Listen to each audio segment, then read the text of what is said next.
Partners, we begin a new year with the story of an American boy who proved that if you have talent and courage, you can be just about anything you want to be.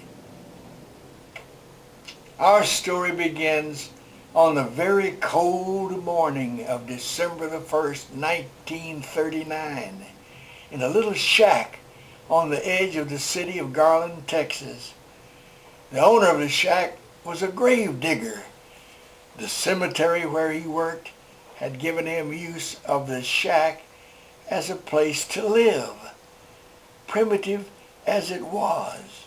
The old grave digger was there on that December morning when his daughter Juanita gave birth to a baby boy. They called him Buck. As a boy, he scraped around the city for donations. He barely had time for the nice clothing to attend school, but eventually he started making some money by picking cotton. He was only 5 at the time. Young Buck would later tell a friend that he didn't realize how poor his family was, but one day he saw something that made him realize that he had lived on the wrong side of the tracks.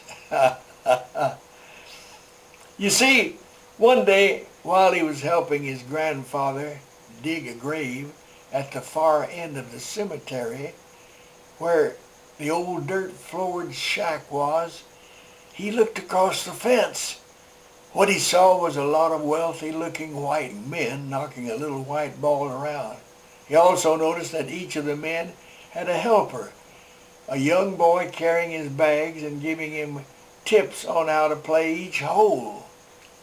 And much to Buck's surprise, many of those young boys were Mexican-American kids just like himself. One day, he jumped over the fence and went to the shack where the young caddies had their headquarters. Within a week, he had become one of the gang. Young Buck had a magnetic personality and was a master storyteller. Finally, the time came when Buck was asked to learn to be a caddy. Soon he developed a reputation for being the best caddy in the entire city. The caddy shack had its own 3-hole course, and Buck often hit more than 400 balls a day, practicing, learning, getting better and better as a game that was so new to him. Then he entered the Marines, where he played golf with the best players in the Corps, often playing events for people around the world. Then, in 1966, something magic happened. His grave-digging grandfather and his family scraped up enough money together, $20, and paid his entry fee into the United States Open Golf Tournament. 1966, the unknown boy from the El Paso playing against the greatest golfers in the country managed to finish 54th. Not only that, he earned $600. The following year at the Open, he finished 50th, the last 4 shots just behind the young man who won that year, Arnold Palmer. His winnings that tourney were $6,000. As I told you, in 1967, Buck won nearly $27,000, a fortune for the young boy born in a dirt shack in Garland, Texas.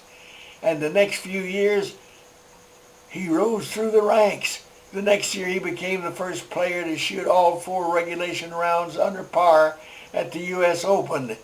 His scores were 69, 68, 69, 69. Buck would go on to become not only one of the most winning golfers in the time, but one of the most popular. If you love golf like I do, you'd know who this guy is.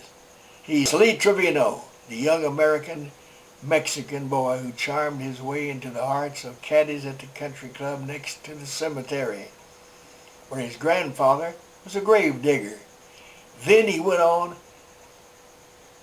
to charm his way into the hearts of golf fans around the world. You see, A true American success story. Let's say his name again. Lee Trevino. Yeah, I'll see you next week. Until then, you know the drill. Find that big red X up there at the top and click it, and you will be forced magically to come back here to the report page. I love you guys. Go get 'em, Tigers.